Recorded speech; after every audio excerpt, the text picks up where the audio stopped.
அனைவருக்கும் வணக்கம் பிள்ளைகள். இன்றைய காணொளியில நாங்கள் பார்க்க இருக்கிற கேள்வி 2024 ஆண்டு பங்குடைமை வணிகம் தொடர்பாக கேட்கப்பட்ட வினா. 2024 ஆண்டு கேட்கப்பட்ட பங்குடைமை தொடர்பான கேள்வி. பங்குடைமை தொடர்பான கேள்வி கட்டாயம் உங்களினுடைய பேப்பர்ல ஒன்று வரப்போகுது. ஸோ கட்டாயம் நீங்கள் பங்குடைமை பாடம் பகுதி ஒன்றில் குறைஞ்சது 4 கேள்வி வரைக்கும் வருது. சில டைம்ல 5 கேள்விகளும் வந்திருக்குது. பகுதி 2ல 2024 ஆண்டு பிள்ளைகள் 30 மார்க்ஸுக்கான கேள்வி கேட்கப்பட்டிருக்கு. ஸோ கட்டாயம் பங்குடைமை பாடத்தை படிச்சிருக்கணும். பகுதி 1ல 4 கேள்வி என்றாலும் அதுல 16 மார்க்ஸ், மொத்தமாக கிட்டத்தட்ட 46 மார்க்ஸுக்குரிய கேள்வி. 400ல 46 மார்க்ஸுக்குரிய கேள்வி பங்குடைமை பாடத்திலிருந்து வருது. கிட்டத்தட்ட 10% பங்குடைமை தொடர்பான வினா கேட்கப்படுது. அப்ப கட்டாயம் பங்குடைமை என்ற பாடத்தை நீங்கள் தெளிவாக படிச்சு கொள்ள வேண்டும். சரியோ? ஸோ கேள்வியை கவனிக்க பிள்ளைகள். ஒரு பங்குடைமை கேள்வி தந்தா பிள்ளைகள், முதலாவது நீங்கள் கவனிக்க வேண்டிய விடயம் சேரலா விலகலா என்பதையும், 2வது ஆரம்பத்துல சேரலா அல்லது இறுதி தினத்துல சேரல் விலகல் நடக்குதான்றதை கவனிக்க வேணும். முதலாவது நீங்க கவனிக்க வேண்டியது ஆரம்பமா இறுதியா சேரல் விலகல் நடக்குது, விலகலா சேரலான்றதை கவனிச்சு கொள்ள வேணும். சரிதானே? அடுத்தது கவனிக்க பிள்ளைகள், லவன் பிரியன் வணிகம் ஒன்றின் பங்காளர்கள் ஆவர்.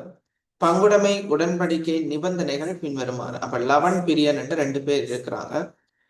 பங்காளர் லாப நட்டங்களை சமனாக பகிர்வதற்கு உரித்துடையவர்கள். ஒவ்வொரு பங்காளரும் ஆரம்ப மூலதன மீதியில் வருடம் ஒன்றுக்கு 10 வீதம் வட்டிக்கு உரித்துடையவர்கள். ஒவ்வொரு பங்காளரும் 100,000 மாதாந்த சம்பளம் உரித்துடையவர்கள். மாசத்துக்கு 100,000 பிள்ளைகள், வருடாந்தம் 1,700,000 இருக்கு. பங்குடைமைக்கு வழங்கிய கடன்கள் மீது வருடம் ஒன்றுக்கு 10% வட்டி பெறுவதற்கு உரித்துடையவர்கள். அப்ப 10% கடன்களின் மீதான வட்டி காணப்படுகிறது. சோ இந்த விஷயங்கள் தந்திருக்கு. இதுல பாருங்க, மேலதிக தகவல் தந்திருக்காங்க. இந்த மேலதிக தகவல்ல பாத்தீங்கன்னா பிள்ளைகள், பங்குடைமையின் முகாமையாளரான கமலன் என்பவர் 31/3/2024 இருந்து ஒரு பங்காளராக அனுமதிக்கப்பட்டுள்ளார். அப்ப இங்க பங்குடைமை தொடர்பான வினாவுல பங்குடைமையில என்ன நடக்குது? சேரல் என்றது நடக்குது. சேரல், ஓகே, சேரல் நடக்குது. 2வது கவனிச்சு பாருங்க, எப்ப சேரல் நடக்குது. அப்ப இங்க நிதியாண்டு முடியுது பாருங்க, 31/3/2024. கேள்வியை பாருங்க, 31/3/2024 முடிவடையும் வருடத்திற்கான வருமான கூற்று பகிர்வுகள் உட்பட மூலதன கணக்கு நடைமுறை கணக்கு. அப்ப 2024 முடியுது பிள்ளைகள். 31/3/2024 தான் முகாமையாளராக ஏற்கனவே இருக்கிற கமலன் என்ற ஒருத்தரை பங்குடைமை வணிகம் என்ன செய்யறாங்க பிள்ளைகள்? பங்காளராக அனுமதிக்கிறாங்க. அப்ப சேரல் நடக்குது. அடுத்தது பிள்ளைகள், இறுதியில சேரல் நடக்குது. அப்போ ஒரு பங்குடைமை வணிகத்தை நீங்க எடுத்தோடனே பார்க்க வேண்டியது சேரலா விலகலா நடக்குது, 2வது ஆரம்பத்திலேயா இறுதியிலேயா நடக்குதுன்ற கவனிச்சோம். இங்கே இறுதி சேரல். இறுதியில சேரல் நடந்தா பிள்ளைகள் மூலதன வட்டை கொடுக்க வேண்டிய அவசியம் இல்லை கமலனுக்கு, சம்பளம் கொடுக்க வேண்டிய அவசியம் இல்லை, லாபம் பகிர வேண்டிய அவசியம் இல்லை. கடைசி நாள் தானே சேர்வு. அப்ப கடைசி நாள் சேர்றதால அவருக்கு மூலதன வட்டி, சம்பளம், லாபம் தொடர்பாக எந்த விதமான விடயங்களும் செலுத்த வேண்டிய அவசியம் இல்லை. அப்ப ஏற்கனவே இருக்கிற முகாமையாளரைத்தான் என்ன செய்யறாங்க? ஒரு பங்காளராக அனுமதிச்சு கொள்றாங்க. ஆகவே இங்க கமலன் மூலதனம் கொண்டு வந்ததாக எந்த விதமான பதிவுகளும் சொல்லப்படல. மூலதனம் இல்லாமத்தான் இங்க வாரேர். ஆனா இங்க ஒரு தரவு சொல்லியிருக்கு, பங்காளர் புதிய பங்குடைமையிலும் லாப நட்டங்களை சமனாக பயிர்வதற்கு இணங்கினார். இத்தினத்தில் பங்குடைமையின் நன்மதிப்பானது 2,400,000 மதிப்பிடப்பட்டது. இது கணக்குகளை பதிவு செய்யப்படவில்லை. அப்ப லாப நட்டங்களை சமனாக பகிர்வதற்கு இணங்கி இருக்கிறேன். ஏற்கனவேயும் சமனாகத்தான் பகிர்றாங்க பிள்ளைகள். கமலன் சேர்ந்தா பிறகும் சமனாகத்தான் பகிர்றாங்க. பங்குடைமையினுடைய நன்மதிப்பு சீராக்கம் செய்யப்படவும். தொழில் ஒப்பந்தத்தின் பிரகாரம் 1 மில்லியனை வருடாந்த மிகையூதியம் ஒன்றை பெறுவதற்கு கமலன் உரித்துடையவர். அப்ப தொழில் ஒப்பந்தம் ஏற்கனவே முகாமையாளராக இருக்கிற அந்த ஒப்பந்தத்தின் வருஷத்துக்கு 1 மில்லியன் ரூபாய் மிகை ஊதியம் ஒரு பிரீமியம் என்று கொடுக்கிறாங்க. நடைமுறை வருடத்துக்கான மிகை ஊதியமானது செலுத்தப்படவோ அல்லது கணக்குகளில் புத்தகங்களில் பதிவு செய்யப்படவோ இல்லை. இம்மிகை ஊதியத்தை வருஷம் வருஷம் கொடுக்கிற அந்த 1 மில்லியன் ரூபாவை கமலனின் மூலதனமாக்குவதற்கு எல்லா பங்காளர்களும் இணங்கியுள்ளனர். அப்ப கமலன் இந்த கேள்வியில பிள்ளைகள் தனியாக ஒரு மூலதனத்தை கொண்டு வரல, வருடாந்தம் ஒரு மிகை ஊதியத்தை பெறுறதுக்கு உரிமையுடையவராக தொழில் ஒப்பந்தத்தின்படி அவங்களோட எம்ப்ளாய்மெண்ட் கண்ட்ராக்ட் இருக்குந்தானே, ஒரு எம்ப்ளாயி கிட்ட கண்ட்ராக்ட் கொடுப்பாங்க. தொழில் நியமன கடிதத்தின்படி அவருக்கு ஒரு வருடாந்த மிகை ஊதியம் ஒன்று இருக்குது. அந்த மிகை ஊதியம் இன்னும் கணக்குகள்ல பதிவு செய்யப்படவில்லை. அதை இப்ப எப்படி பதிய போறாங்க பிள்ளைகள்? ஒரு செலவீனம் ஒன்றை அவருக்கு செலுத்தாம விட்டு போட்டு அதை மூலதனமாக பதியறதுக்கு இணங்கி இருக்கிறாங்க. சோ இதுதான் இங்க நடந்த சேரல் தொடர்பான தரவு. சரியோ? ஓகே. அப்ப முதலாவது பாருங்க பிள்ளைகள். அப்ப இந்த கேள்வியில கமலனினுடைய மூலதனம் 1 மில்லியன் ரூபாய். சரிதானே? ஆனா இந்த 1 மில்லியனை காசா கொண்டு வந்திருக்கிறா?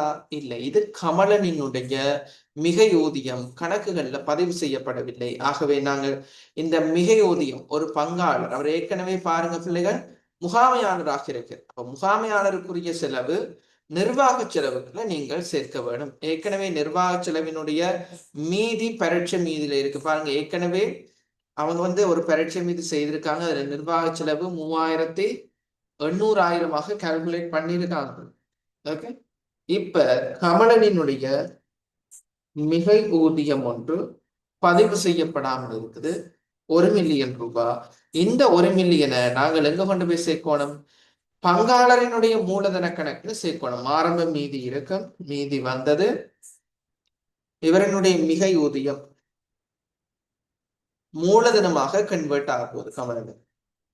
செலுத்தில தானே. அப்ப கமலனுக்கு கொடுக்கணும். கையில காசா கொடுக்காம அவருக்கு கொடுக்க வேண்டிய தொகையை ஒரு மூலதன கணக்குக்கு மாத்துறாங்க. இங்க கமலனினுடைய மூலதனமாக மாத்துறாங்க. இங்க டபிள்யூஎன்கே பிள்ளைகள் மிகை ஊதியம் ஒரு செலவீன கணக்குல வர வச்சு கமலனினுடைய மூலதன கணக்குல நீங்கள் செலவு வைக்க வேணும். சரியா? கமலனினுடைய மூலதன கணக்குல செலவு வைக்க வேணும்.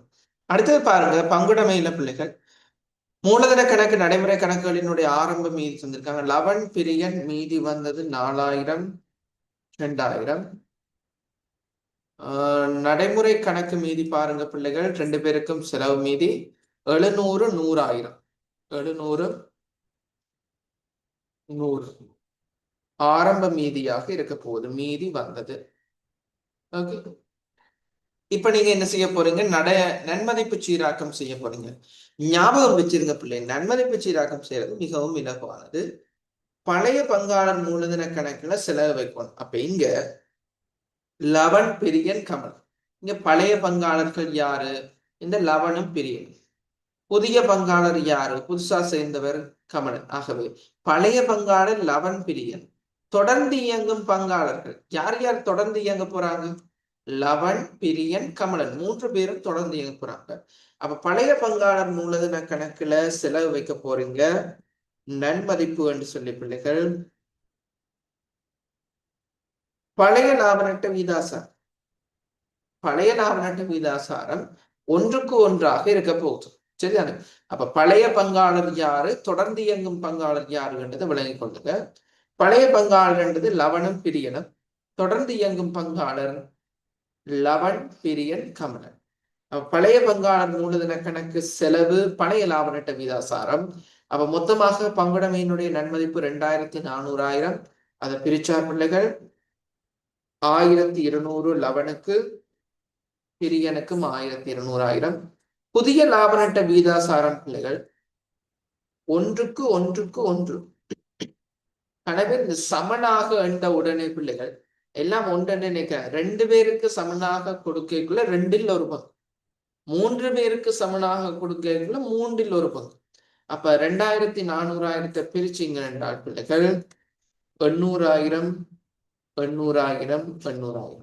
பழைய பங்காளர் மூலதன கணக்கு செலவு தொடர்ந்து இயங்கும் பங்காளர் மூலதன கணக்குல வரவு பதிவாக இருக்க போகுது. சரிதானே பிள்ளைகள்? ஓகே. அப்ப நன்மதிப்பு சீராக்கம் செய்தாச்சு, கமலனுடைய மூலதனத்தையும் பதிஞ்சாச்சு.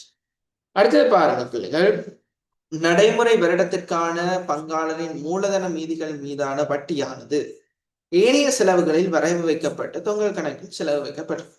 அப்ப இந்த நடைமுறை வருடத்திற்கான மூலதன வட்டிக்கான சரியான பதிவு பிள்ளைகள் லாப நட்ட பகிர்கணக்கு வரவு பங்காளர் நடைமுறை கணக்குல செலவு. லாப நட்ட பகிர் கணக்கு பகிர்வு கூற்றுல வரப்போது பங்காளர்களினுடைய நடைமுறை கணக்குல செலவு வைக்கணும். முதலாவது பிள்ளைகள் நீங்க இந்த மூலதன வட்டியை கால்குலேட் பண்ணும். எவ்வளவு மூலதன வட்டி வரப்போகுது? பங்காளர்களினுடைய மூலதனம் ஆரம்ப மூலதன கணக்கு மீதிக்கு. சரிதானே? அப்ப ஆரம்ப மூலதனம் என்றா இதுல பாருங்க யார் யார் ஆரம்பத்துல பங்காளர்கள் லவனும் பிரியனும் 4000 2000 இருக்குது. ஓகே, லவனுக்கு 4000 பிரியனுக்கு 2000. எத்தனை ஆண்டுகதி பிள்ளைகள்? 1/4/2023. இப்ப கமலன் சேர்ந்த டேட் பிள்ளைகள், கமலன் சேர்ந்த டேட் கடைசி டேட் எப்ப கமலன் சேர்ந்திருக்கு? 31/3/2024 சேர்ந்ததால கமலனுக்கு நீங்கள் மூலதன வட்டி பார்க்க வேண்டிய அவசியம் கிடையாது. கமலனுக்கு நீங்க மூலதன வட்டி பார்க்க வேண்டிய அவசியம் இல்லை. ஆகவே நீங்கள் என்ன செய்யணும் பிள்ளைகள்? 5% லவனுக்கும் பிரியனுக்கும் மட்டும்தான் நீங்கள் பார்க்க வேண்டும். சரிதா? லவனுக்கும் பிரியனுக்கும் மட்டும்தான் வட்டி பார்ப்பீங்க. எவ்வளவு வரப்போ 5% வட்டி? 200,000 100,000 இருக்கும். 5% வட்டிய முதலாவது கால்குலேட் பண்ணணும். அடுத்தது கமலனுக்கு வட்டி வராதுன்றதை புரிஞ்சுக்கணும். கடைசி நாள் போட்டு வருட வட்டியை தாண்டு கமலன் கேட்க இயலாது. ஆகவே 200,000 100,000 இந்த பங்காளர்களினுடைய மூலதன வட்டியாக இருக்கு. சரியா? 5% என்ன பிள்ளைகள்? ஓகே, 5% இல்லை, 10% பிள்ளைகள். சாரி, 10% வட்டி. சோ 10% எவ்வளவு? 400,000 200,000.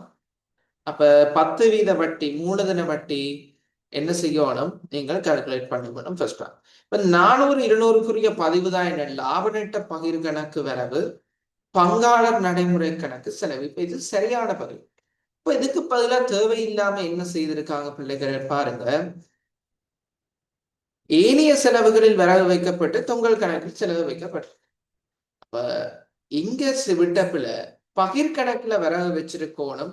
அதுக்கு பதிலாக எங்க கொண்டு போய் வரவு வச்சிருக்காங்க? ஏனைய செலவு. எங்க செலவு வச்சிருக்கோணும்? நடைமுறை கணக்குல செலவு வச்சிருக்கோணும். கொண்டு போய் தொங்கல் கணக்குன்ற ஒரு வைக்கணும். தொங்கல் கணக்கு நீங்க கூட யோசிக்கிறது. தொங்கல் கணக்குன்ற ஒன்று திறந்தா அதுல போட்டுட்டோம். அந்த தொங்கல் கணக்கு தான் உங்களினுடைய பரீட்சை மீதியில காணப்படுகின்ற தொங்கல் கணக்கு. பாருங்க, 600,000 எப்படி வந்துச்சு? இவர்கிட்ட லவண்ட 400ஐயும் இந்த 200ஐயும் சேர்த்துதான் 600 வந்திருக்குது. அப்ப உங்களுக்கு ஈஸியா அதை நீங்க கண்டுபிடிக்கிற தொகைய கேள்வியில வச்சே கன்ஃபார்ம் பண்ணிக்கொள்ளலாம். நான் கண்டுபிடிச்ச மூலதன வட்டி சரி. ஓகே, இப்ப நாங்க முதலாவது பகிர்வு கூற்றுல பதிய வேண்டியதை ஏனைய செலவுல பதிஞ்சதால ஏனைய செலவு பாருங்க பிள்ளைகள் பரீட்சை மீதியில எவ்வளவு இருக்குது? ஏனைய செலவு பாருங்க பரீட்சை மீதியில 600,000 இருக்குது. இப்ப இந்த 600,000 இருந்து நாங்கள் என்ன செய்யணும்? இந்த எது இவங்க பிள்ளையா பதிஞ்சிருக்காங்களே மூலதன வட்டி, பங்காளர் மூலதன வட்டியை வெளியாளர் எடுக்கும். பங்காளர் மூலதன வட்டி வழியால் எடுத்து பகிர்வு கூற்று தேறிய லாபத்தை நாங்கள் என்ன செய்வோம் பிள்ளைகள்? பங்காளர்களுக்கு இடையில பிரிச்சு கொடுக்க போறோம். அந்த பகிர்வு கூற்றுல லவனுக்கு 400,000 பிரியனுக்கு 200,000 பதிவு செய்ய வேண்டும். அப்ப பங்காளர் நடைமுறை கணக்குல பதிய வேண்டிய தொங்கல் கணக்குல பதிஞ்சுட்டாங்க. அப்ப ஏற்கனவே தொங்கல் கணக்கு செலவு பக்கத்துல இருக்கல்லோ, தொங்கல் கணக்குல வரவு வைக்க போறோம். தொங்கல் கணக்கு இல்லாம போப்பது பிள்ளைகள் மூலதன வட்டி என்று சொல்லி பங்காளர் நடைமுறை கணக்குல நாங்கள் செலவு பதிவு வைக்க வேண்டும். இங்க வழக்கமான கேள்வியை விட்டு புதுசார தொங்கல் கணக்கு டேக்குள்ள கொண்டு போய் சரி இருக்காங்க. நீங்கள் பயப்பட தேவை. மூலதன லாப நட்ட பகிர்வு கணக்குல வரவு வைக்க வேண்டியது ஏனைய செலவுல வச்சிருக்காங்க. முதலாவது அதை திருத்திட்டோம். பங்காளர் நடைமுறை கணக்குல செலவு வைக்க வேண்டியதை தொங்கல் கணக்குல வச்சிருக்காங்க. அப்ப தொங்கல் கணக்கு வரவு பங்காளர் நடைமுறை கணக்குல செலவு பதிவாக இருக்கும். கமலனுக்கு மூலதன வட்டி வராது. சரிதானே? இவ்வளவுதான் இதுல இருக்கிற. அடுத்தது பாருங்க, ஆர்டர்ல தான் செஞ்சு கொண்டு போறேன். நீங்களும் இப்படி செஞ்சாதான் கேள்வியும் முடிப்பீங்க. இவரிடத்தில் லவன் 6 மாதங்களுக்கான சம்பளத்தை காசாக எடுத்திருந்தார். மேலும் பிரியன் நடைமுறை வருடத்துக்கான முழு சம்பளத்தையும் 2024 ஏப்ரல் மாதத்துக்கான சம்பளத்தையும் இவரிடத்தில் காசாக எடுத்திருந்தார். ஓகே, பங்காளரால் காசாக எடுக்கப்பட்ட சம்பளங்கள் நிர்வாக செலவுகள் பதியப்பட்டது. முதலாவது பாருங்க பிள்ளைகள், ஒவ்வொரு பங்காளருக்கும் எவ்வளவு சொல்லியிருக்காங்க? மாச சம்பளம் 100,000 பங்காளர் சம்பளம். வருடாந்த சம்பளம் நாங்க ஒரு வருஷத்துக்கு தானே கணக்கு செய்யறோம். வருடாந்த சம்பளம் எவ்வளவு வரப்போகுது ஒவ்வொரு பங்காளருக்கு?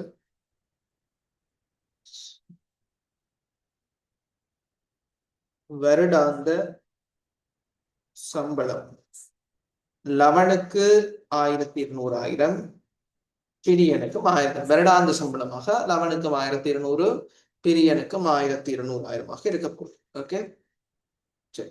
இப்ப இந்த 1200 என்ன பதிவு பிள்ளைகள்? லாப நட்ட பகிர்வு கணக்கு வரவு தெரியலாவது கீழே பங்காளரினுடைய சம்பளம். லவனுக்கும் பிரியனுக்கும் 1200, 1200 நீங்கள் சம்பளமாக பகிர்வு கூற்றுல பதிய வேண்டும்.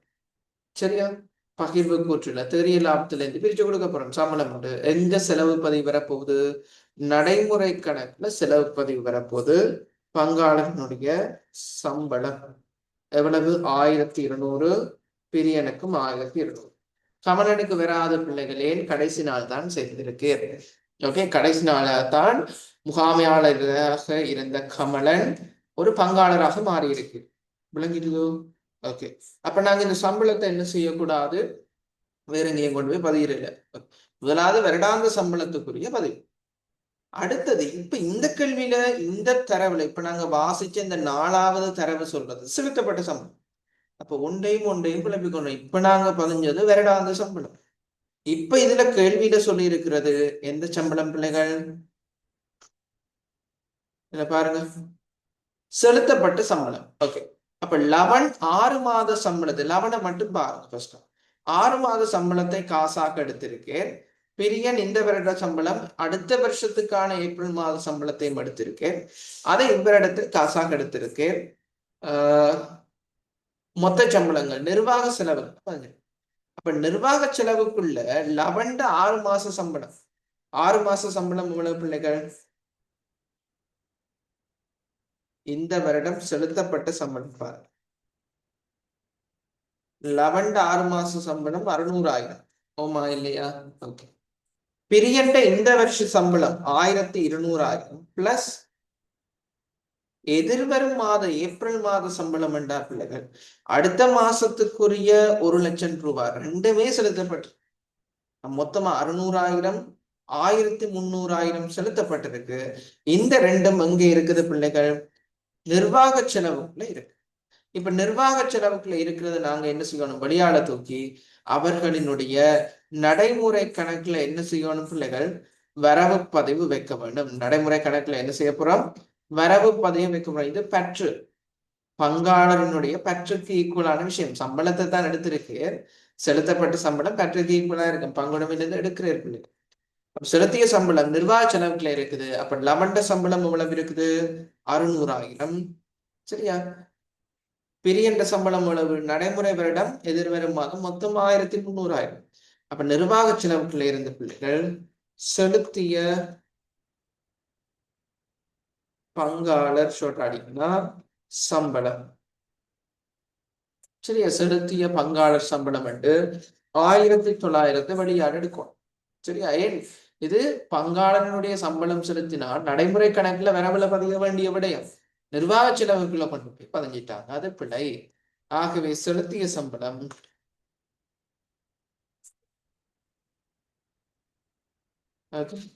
பங்காளனுடைய நடைமுறை கணக்குல நீங்கள் வரவு பதிவு வைக்கணும். லவனுக்கு 600,000 செலுத்தப்பட்டிருக்கு, பிரியனுக்கு 1300,000 செலுத்தப்பட்டிருக்கு. இவ்வளவை நீங்கள் பதிஞ்சு காட்ட வேண்டும். அப்போ ஒன்று வருடாந்த சம்பளத்துக்கு பதிவு வைக்கணும், இன்னொன்று செலுத்திய சம்பளத்துக்கு பதிவு வைக்கணும். ஞாபகத்துல வச்சு. ஓகே, இப்ப அடுத்தது பாருங்க. லவனால் வழங்கப்பட்ட கடனுக்கான நடைமுறை வருடத்துக்கான வட்டியானது செலுத்தப்படவோ பதியப்படவோ இல்லை. அப்ப இதுல பரட்சம் இதுல பாருங்க, லவனினுடைய கடன் எவ்வளவு இருக்குது? 1 மில்லியன் ரூபாய் இருக்குது. பாருங்க, வருடம் ஒன்றுக்கு 10% வட்டி கடன்களுக்கு வட்டி இருக்குது பங்காளர்களுக்கு. அப்ப அது பதியே இல்லையண்டா 1 மில்லியன் ரூபாய் லவனினுடைய கடன் வட்டி எவ்வளவு? லவனினுடைய கடன் வட்டி 1 மில்லியன் ரூபாவுக்கு 10% வட்டி எவ்வளவு வரப்போகுது? 100,000. இது பதிவு செய்யப்படவில்லை என்றால் நாங்கள் என்ன செய்யணும்? பிள்ளைகள் பதிய வேணும். பதியே இல்லை என்றால் பதிவு காட்டணும். என்ன பதிவு? லாப நட்ட கணக்கு வரவு, கடன் வட்டி ஒரு செலவீனம். லவன் கடன் வட்டி 100,000 நிதி செலவுக்குள்ள நீங்கள் பதிந்து காட்ட வேணும். சரியா? லவனினுடைய கடன் வட்டிய நிதி செலவுக்குள்ள பதிஞ்சு காட்டுவீங்க பிள்ளைகள். இது லவனுக்கு கொடுக்கணும். பதிவு செய்யப்படவில்லை என்றா பங்காளர் நடைமுறை கணக்குல 100,000 கடன் வட்டியாக இருக்கும், செலுத்த வேணும். பங்காளர்களுக்கு செலுத்த வேண்டிய அத்தனை விடயங்களும் நடைமுறை கணக்குல நீங்கள் செலவுல பதிய வேணும். கடன் வட்டி என்று பதிய போறீங்க, அவ்வளவு. ஓகே. அடுத்தது, இவ்வருடத்தில் பிரியன் லவன் பிரியன் பங்குடமையிலிருந்து 300,000 200,000 கிரயமான பொருட்களை தமது சொந்த பாவனைக்காக எடுத்திருந்தனர். இது தொடர்பு புத்தகங்களில் பதிவுகள் இடம்பெறும். என்ன பதிவு? பற்று கணக்கு வரவு இங்க நடைமுறை கணக்குல போடணும், அல்லது நடைமுறை கணக்கு வரவு எங்க செலவு பதிவு பிள்ளைகள்? கொள்வனவு கணக்கு செலவு. அப்ப பற்று கணக்கு வரவு இங்க பொருள் பற்று தானே, சரியா? அப்ப பொருள் பற்று 300,000 200,000. லவன் 300,000, பிரியன் 200,000 பொருள் பற்று. இந்த பொருள் பற்று பங்காளர்கள் நடைமுறை கணக்குல வரவு வைப்பீங்க. எங்க செலவு பதிவு? கொள்வனவு கணக்குல செலவு. ஆனா இங்க கவனிச்சு கொள்ளுங்க பிள்ளைகள், பங்குடைமையினுடைய விற்பனை கிரயம் தான் தந்திருக்காங்க. இப்ப விற்பனை கிரயம் தந்திருக்காங்கன்னா விற்பனை கிரயம் எப்படி கணிப்பீடு செய்திருப்பாங்க? ஆரம்ப இருப்போட கொள்வனவு கூட்டி இறுதி இருப்பு கழிச்சு விற்பனை கிரயம் கணிப்பிட்டிருப்பாங்க. அப்ப நீங்கள் செய்ய வேண்டியது, இந்த பொருள் பற்று தொடர்பாக எங்க சீராக்கம் செய்ய வேணும்? விற்பனை கிரயத்துல தான் சீராக்கம் செய்ய வேணும். ஓகே. பொருள் பற்று ஏனென்ற தனியா கொள்வனவு தரையில இங்க என்ன நேரடியாக தந்திருக்காங்க? விற்பனை கிரயம் தந்திருக்காங்க. அப்ப கொள்வனவுல கழிக்க வேண்டிய விஷயத்த நீங்க இந்த கேள்வியில சரியான விற்பனை கிரயத்தை கண்டுபிடிச்சு போட வேண்டியிருக்கும். ஆகவே விற்பனை கிரயத்திலிருந்து நீங்கள் 500 கழிச்சு காட்ட வரும். ஏன் விற்பனை கிரயத்துல கழிக்கலாம்? கொள்வனவுல கழிக்க வேண்டிய விஷயம் இங்க விற்பனை கிரயத்துக்குள்ளதான் கொள்வனவு இருக்கு, சரியா? ஆகவே பொருள் பற்று விற்பனை கிரயத்துல கழிச்சு காட்டுவீங்க. அடுத்ததாக பாருங்க பிள்ளைகள். ஓகே, டபுள் என்ட்ரி நான் உங்களை எல்லாத்துக்குமே டபுள் என்ட்ரி சொல்றேன். நான் எழுதி காட்டில உங்களுக்கு தேவையான எழுதி வச்சு படிங்க. ஒவ்வொரு பதிவுகள் நான் சொல்ற ஒவ்வொரு என்ட்ரி வரவு செலவு, வரவு செலவு, வருமான கூற்றுல மூலதன கணக்குல அல்லது வருமான கூற்றுல நடைமுறை கணக்குல ஒவ்வொரு இடங்கள்லையும் பதிவு செய்து கொண்டு போகணும். 2 இடத்துல, அல்லது மூலதன கணக்கு நடைமுறை கணக்கு அல்லது நிதி நிலைமை கூற்று, ஏதோ 2 இடத்துல பதிவு வரும். எங்களுக்கு தேவையான இடத்துல பதிஞ்சு கொண்டு போகணும். ஓகே. அடுத்தது, எவரிடத்தில் கமலன் புதுசா சேர்ந்தவர் 1,00,000 கிரயமான பொருட்களை சொந்த பாவனைக்காக எடுத்திருந்தால் இது தொடர்பில் சீராக்கங்கள் செய்யப்படவில்லை. கமலன் எடுத்திருக்கு. கமலனால் எடுத்துக்கொள்ளப்பட்ட பொருட்கள் அவர் பங்காளனாவதற்கு அனுமதிக்கப்பட்ட போது பங்குடைமையால் அவருக்கு வழங்கப்பட்ட அன்பளிக்காக கொள்வதற்கு பங்காளர்கள் அடங்கியது. அப்ப இது நீங்க ஒன்றுமே கூட, பொருள் அன்பளிப்பு செய்திருக்காங்க. இது கமலனுக்கு கொடுத்திருக்காங்கன்றதை தாண்டி பொருட்கள் என்ன செய்யப்பட்டிருக்கு பிள்ளைகள்? அன்பளிப்பு செய்யப்பட்டிருக்கு. நீங்க கமலனை பத்தி யோசிக்க வேண்டிய அவசியமே இல்லை. கமலன் பங்காளர் தான், ஓகே. ஆனா இது என்னது? பற்றா இல்ல. கமலன் எடுத்திருக்கு. ஆனா அவர் முகாமையாளராக இருந்து கொண்டு பங்காளராக மாறுற சந்தர்ப்பத்துல அவருக்கு அது ஃப்ரீயா கொடுத்திருக்காங்க. அப்ப பொருள் அன்பளிப்பு, பொருள் அன்பளிப்பு, அன்பளிப்பு கணக்கு வரவு ஏனைய செலவுல போடுவீங்க, கொள்வனவு கணக்கு செலவு. அப்ப ஏனைய செலவுல பிள்ளைகள் பொருட்களினுடைய அன்பளிப்பு, சரியா? அன்பளிப்பு கணக்கு வரவு 100,000 ஏனைய செலவுல போடுவீங்க. அடுத்தது யாருக்கு கொடுக்கிறோம்? அவருக்கு, கமலனுக்கு கொடுத்தது பொருள் அன்பளிப்பு, கொள்வனவு கணக்குல செலவு. அப்ப இங்கேயும் கொள்வனவு என்றது பிள்ளைகள் விற்பனை கிரயத்துக்குள்ள இருக்கு. ஆகவே நீங்க அன்பளிப்பு செய்யப்பட்ட இருப்புக்களை விற்பனை கிரயத்துல சீராக்கம் செய்து காட்ட வேண்டும். பொருள் பற்று போல், சரிதானே? இவ்வளவுதான் இதுல இருக்கிற தகவல். அடுத்தது கவனிக்க வேணும், இந்த பரீட்சை மீதியில இருக்கிற விடயங்கள் பதிஞ்சிட்டுமா இல்லையா பாருங்க. விற்பனை கிரயம் 15,400, வருமான கூற்றுல பதிங்க. இப்ப மேலதிக தகவலை ஓர்டர்ல செய்வீங்க. அடுத்த பரீட்சை மீதியை பார்ப்பீங்க. அடுத்தது பாருங்க பிள்ளை, மேலே இருக்க இது பதிஞ்சிட்டோமா, லாப நட்டங்கள் சமனாக பயிரோணும், அதை மட்டும் செய்யணும். மூலதன வட்டி பதிஞ்சிட்டம், சம்பளம் பதிஞ்சிட்டம், கடன் வட்டி பதிஞ்சிட்டம். இப்ப விற்பனை பதிஞ்சிட்டம், விற்பனை கிரயம் பதிஞ்சிட்டம். இருப்பு பௌதிக அடிப்படையில் 700,000, இது எங்க வரும், நிதி நிலைமை கூற்றுல நடைமுறை சொத்துல வரும். அடுத்த பாருங்க, நிர்வாக செலவு 3,800 ஏற்கனவே கால்குலேட் பண்ணியிருக்காங்க, நாங்க போட்டுட்டோம். அடுத்தது பாருங்க, விநியோக செலவுகள் 2,200 இருக்குது. விநியோக செலவுகள் தொடர்பாக எது விதமான சீராக்கமும் வரையில. அடுத்தது பாருங்க பிள்ளைகள், ஏனைய செலவுகள் 600,000 ஏற்கனவே இருக்குது. அந்த 600,000 எப்படி வந்ததுன்னு சொல்லிட்டேன். ஓகே. அடுத்தது பாருங்க, ஆதனம் பொறி உபகரணம் நடைமுறை அல்லா சொத்துக்குள்ள போகும் நிதிநிலைமை கூற்றுல. காசு மீதி நடைமுறை சொத்து நிதிநிலைமை கூற்றுல போகும். கடன் லவன்ன்றது பிள்ளைகள் நடைமுறை எல்லா பொருட்கள போகும். மூலதன கணக்குகள் நடைமுறை கணக்குகளினுடைய ஆரம்ப மீதிகள் பதிஞ்சிட்டம். தொங்கல் கணக்கு இல்லாம போயிடும். சரி, அந்த பிள்ளைய திருத்துறேன், தொங்கல் கணக்கு இல்லாம. இவ்வளவு பதிஞ்சா பிறகு நீங்கள் சிம்பிள் செய்ய வேண்டிய வேலை என்ன, கூட்டி போடும். ஆகவே நீங்கள் சரியாக திருத்திய பின்னரான விற்பனை கிரயம் எவ்வளவு வரப்போகுது, 5,400,000 இருக்கு. விற்பனை வருமானத்திலிருந்து விற்பனை கிரயத்தை கழிச்சிங்கள் என்றால் மொத்த லாபம் 10,000 மில்லியனாக இருக்கு. சரி, 10 மில்லியனாக இருக்க போகுது. நான் 3,000 விட்டு செய்து கொண்டு போறேன். ஓகே. அடுத்தது பாருங்க பிள்ளைகள், விநியோக செலவுகள் அதே தான், 2,200,000. ஏனைய வருமானம் ஒன்றும் இல்ல.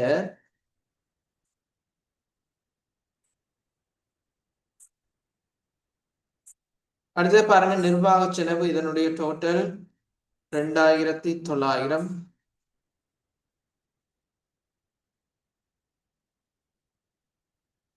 அடுத்த நிதி செலவுல ஒரே ஒரு 100,000. ஏனைய செலவு பாருங்க பிள்ளைகள் 100,000.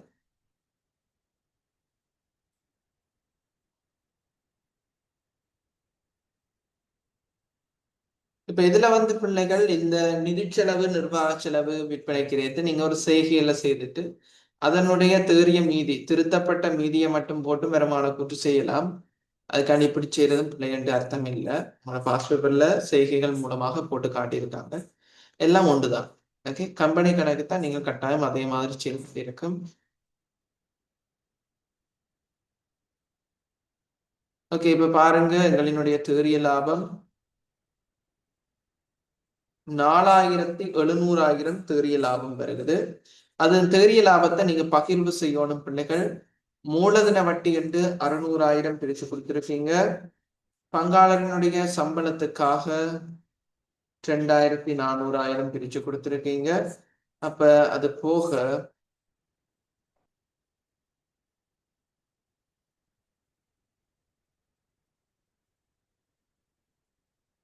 பாருங்க, இன்னும் பிரிச்சு கொடுக்கறதுக்கு எவ்வளவு இருக்கு, 1,700,000. இந்த 1,700,000க்கு பேர் என்ன, பகிரக்கூடிய லாபம். ஓகே, 1,700,000க்கு பேர் என்ன, பகிரக்கூடிய லாபமாக இருக்கு. அப்ப இதைத்தான் நீங்கள் என்ன செய்யணும், லாப பங்காக பிரிச்சு கொடுக்கணும். யார் யாருக்கு, லவனுக்கும் பிரியனுக்கும். லவனுக்கும் பிரியன்.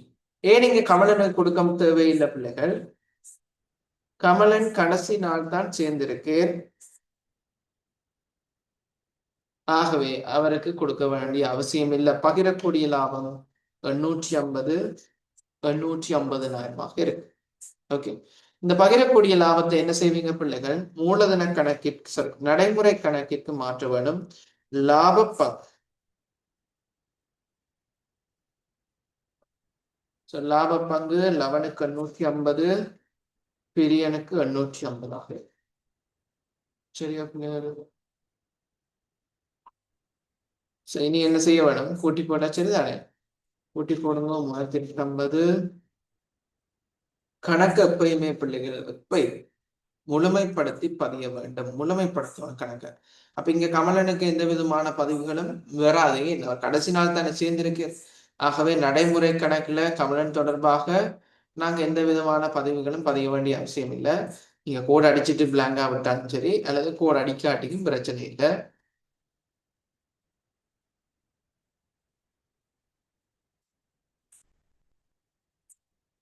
மீதி சென்றது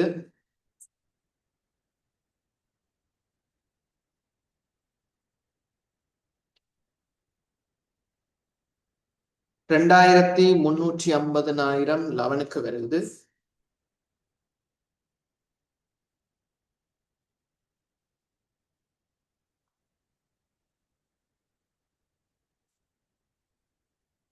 $1,750,000 பிரியனுக்கு வருது. சரி, இங்க பிள்ளைகள் 2,350. இதுல டோட்டல்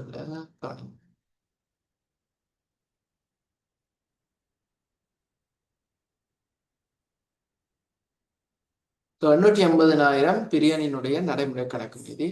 அதே போல மூலதன கணக்கு மீதியையும் கூட்டிக் கொள்ளுங்க.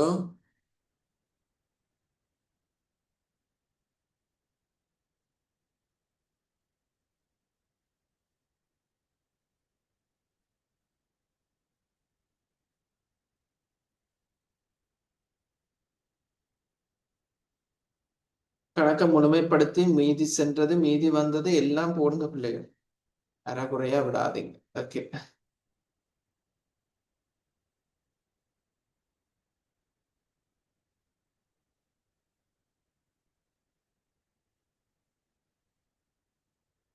மூலதன கணக்கு மீதி 4,400, 2,200, கமலனுக்கு 200,000 இருக்கு. சரியா? இவ்வளவுதான் இதுல கேட்கப்பட்ட கேள்வி. வருமான கூற்று பகிர்வு கூற்றோட சேர்த்து அடுத்ததாக நடைமுறை கணக்கு, மூலதன கணக்கு. உங்களுக்கு எதுவும் சந்தேகம் இருந்தால் டைப் பண்ணுங்க. அடுத்ததாக வேற என்ன வீடியோ தேவையோ கமெண்ட் பண்ணுங்க, போடுறேன். உங்களுக்கு பாடங்கள் விளங்குதா இல்லையான்றதையும் கமெண்ட் பண்ணிக்கொள்ளலாம். நல்லா விளங்கினா உங்களோட ஃப்ரெண்ட்ஸுக்கும் ஷேர் பண்ணிக்கொள்ளுங்க பிள்ளைகள். ஓகே, நன்றி.